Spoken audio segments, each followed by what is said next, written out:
की गलतियों की वजह से अटैक किया गया। हाँ, उनको समय भी दिया गया था 10 दिन का कि वो अपनी गलतियों के क्षमा मांग लें 10 दिन के अंदर। और जब समय व्यतीत हो गया, न संवैधानिक रूप से प्रदेश सरकार ने उनके खिलाफ कोई कार्रवाई की और न ही पार्टी के मुखिया अखिलेश यादव जी ने उनके खिलाफ कोई कार्रवाई की, तो करणी सेना एक अंतिम विकल्प के रूप में कार्य करती है। हम इंतजार करते हैं न्याय का कि न्याय अब मिलेगा, अब मिलेगा, अब मिलेगा। देखिए, बर्दाश्त करने की एक सीमा होती है। मैं बिल्कुल स्वस्थ हूँ, कोई 1% दिक्कत नहीं है, 1% मेरे भाई। और वैसे ही उधर लड़ता रहूँगा मैं, और कभी मान सम्मान को हटने नहीं दूंगा जब तक जीवित हूँ। और ये कोई फेसबुकिया वो नहीं है। अब जो लड़ाई होगी एकदम जमीन पे होगी और भारतवर्ष को दिखाई पड़ेगी लड़ाई। और हिंदुस्तान अब ये सांसद, विधायक, मंत्री सब जान लें कि अगर बदतमीजी की है हमारे समाज के साथ, हमारे पूर्वजों के साथ, घर में घुस कर मारेंगे। 80 घाव लगे थे तन में, फिर भी व्यथा नहीं थी मन में। आजकल हमारे राजनीतिक पार्टियों में एक होड़ मची है कि महापुरुषों को गाली देने की। उसमें एक विशेष पार्टी खास तौर पर अभी बॉम्बे में आपने देखा, अबू आज़मी ने बाबर को कुशल शासक बताया। वही नमाजवादी पार्टी आकर उत्तर प्रदेश में रामजी लाल सुमन के द्वारा, जो राज्यसभा सांसद हैं, हमारे महापुरुष जो हैं, जो सर्व समाज के महापुरुष, केवल वो क्षत्रिय से जोड़ा जाता है। बहुत बड़ी विडंबना है कि जातीय जहर हमारे देश में इतना फैल चुका है कि हर जगह, मतलब हर चश्मे से खाली जाति लोगों को दिखाई पड़ती है। सनी सिंह जी हमारे साथ में हैं। अभी आगरा में आरोप लगाया गया करणी सेना के ऊपर कि वो हमलावर हो गई। रामजी लाल सुमन चूँकि दलित की होने की वजह से उनके ऊपर अटैक कर दिया गया। स्थिति क्या है जानने के लिए मैं आया हूं। और ये भी अभी सोशल मीडिया पे चल रहा है, लोग टमाटर का केचप लगा के, ग्लिसरीन लगा के नौटंकी कर रहे हैं, कार में विजुअल बना रहे हैं। वस्तुस्थिति क्या है? सनी सिंह हमारे साथ हैं, राष्ट्रीय उपाध्यक्ष करणी सेना के। ये बताइए कि एक आपके ऊपर आरोप लगाया जा रहा है। जी। कैसा आरोप? कि आरोप ये लगाया जा रहा है कि करणी सेना ने अटैक किया जाकर वहाँ एक दलित सांसद के ऊपर। नहीं, आप क्या कहेंगे? दलित सांसद के ऊपर अटैक नहीं किया था, सपा सांसद के ऊपर अटैक किया था। और उसकी गलतियों की वजह से अटैक किया गया। और उनको समय भी दिया गया था 10 दिन का कि वो अपनी गलतियों के क्षमा मांग लें 10 दिन के अंदर। और जब समय व्यतीत हो गया, न संवैधानिक रूप से प्रदेश सरकार ने उनके खिलाफ कोई कार्रवाई की और न ही पार्टी के मुखिया अखिलेश यादव जी ने उनके खिलाफ कोई कार्रवाई की, तो करणी सेना एक अंतिम विकल्प के रूप में कार्य करती है। हम इंतजार करते हैं न्याय का कि न्याय अब मिलेगा, अब मिलेगा, अब मिलेगा। देखिए, बर्दाश्त करने की एक सीमा होती है। आए दिन हमारे महापुरुषों को अपमानित किया जाता है, आए दिन हमारे धर्म ग्रंथों को अपमानित किया जाता है। हम कब तक बर्दाश्त करें? हम पुतला जला करके मामले को शांत कर देते हैं, हम फेसबुक पे, व्हाट्सएप पे, ट्विटर पर लिख करके मामले को शांत कर देते हैं। तो अब वो समय चला जा चुका है। अब वो समय अब जा चुका है। अब चीज़ें जो भी होंगी इसी प्रकार से होंगी। हाँ, इस बार गलती हमारी ये हो गई कि हम निहत्थे थे, हमारे हाथ में कोई शस्त्र नहीं था, हमारे हाथ में कोई ऐसी चीज़ केवल भगवा ध्वज था। अब वो पूरी तैयारी के साथ थे। उन्होंने अपने छतों पे पत्थर एकत्रित कर रखे थे और कम से कम 200 की मात्रा में पत्थरबाज वहाँ मौजूद थे। और जब उन्होंने देखा कि हम लोग पहुँच गए हैं तो उन लोगों ने तुरंत पत्थरबाजी स्टार्ट कर दी। हम लोग इस उससे नहीं गए थे कि हम लोग वहाँ पर कोई इनोसेंस क्रिएट करेंगे, मारपीट करेंगे। हम तो इससे गए थे कि यार आप लोग बुलडोजर लेकर गए थे, थार लेकर गए थे। बुलडोजर लेकर गए थे, थार लेकर गए थे। बुलडोजर हमने बाहर छोड़ दिया था, थार भी हमने बाहर छोड़ दी थी। हम अंदर आए थे, पैदल हम लोग अंदर आए थे। पैदल हम लोग अंदर आए थे। अगर हम बुलडोजर लेकर आते तो बुलडोजर वहाँ दिखाई ना पड़ती आपको। जी। हम वहाँ पहुँचे और हमारे, आप शुरू से वीडियो, आज अगर आपके पास ना हो तो मैं वीडियो दे दूंगा। हमारे हाथों में कोई शस्त्र नहीं था, ना कोई असलहा था, ना कोई डंडा था, ना कोई लाठी थी, ना पत्थर थे। वहाँ जब हम लोग पहुँचे तो पहले से तैयार मौजूद लोगों ने, पत्थरबाजों ने अटैक किया और बड़ी मात्रा में पत्थरबाजी हुई। उस पत्थरबाजी में हमारे बहुत से लोगों का सर फटा, हमारा भी सर उसमें फटा। पुलिस वालों को भी चोटें लगी काफ़ी। पुलिस वाले वहाँ पे गुमराह भी हुए। उनको लगा कि पत्थरबाजी जो हो रही है, क्योंकि ऊपर से पत्थरबाजी हो रही थी, जो पत्थर ऊपर से नीचे आ रहा था वही पत्थर नीचे से रिटर्न ऊपर जा रहा था। जी।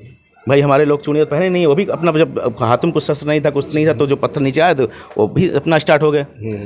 अब भागने से अच्छा है ना कि हम लड़े वहाँ पर। तो लड़े तो भाई चोटें, जो लड़ेगा उसको चोट लगेगी। हम लोग वहाँ लड़े, संघर्ष किए। क्या करने गए थे वहाँ पर आप लोग? हम बस इस मकसद से गए थे कि भाई उनको हम बुलाएंगे, उनसे वो पन्ना मांगेंगे। इस पन्ने में लिखा हुआ कि बाबर को जो है महाराणा सांगा लेकर आए थे और वो गद्दार थे। वो पन्ना हमको दिखा देंगे कि इस पन्ने में ये लिखा हुआ है, बाबरनामा हो चाहे अकबरनामा हो, कहीं भाई वो पन्ना हम देखते, सत्यापित होता तो हम वहाँ चुपचाप वापस चले जाते अपनी गलती मान करके।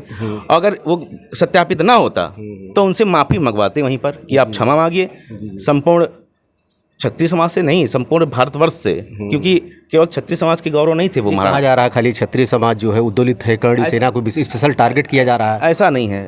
आप हमारे साथ आज के टाइम में अब तमाम पोस्टें पड़ रही हैं। यादव भी हमारे साथ हैं, दलित समाज के लोग भी हमारे साथ हैं, हमारे साथ जो है ब्राह्मण समाज है पूरा, हमारे साथ सर्व समाज है। जो व्यक्ति के अंदर राष्ट्र की भावना है, जो अपने धर्म को मानता है, अपने पूर्वजों को वो समझता है, उनकी गौरव गाथा को पढ़ा होगा ना, उसके अंदर ये भावना होगी कि किस प्रकार से इस देश को आज़ाद कराने में मुगलों से, हुड़ों से उन्होंने क्या संघर्ष किया। 80 घाव लगे थे उनके शरीर पे, चाहते तो समर्पण कर देते, साथ में कॉम्प्रोमाइज़ कर लेते।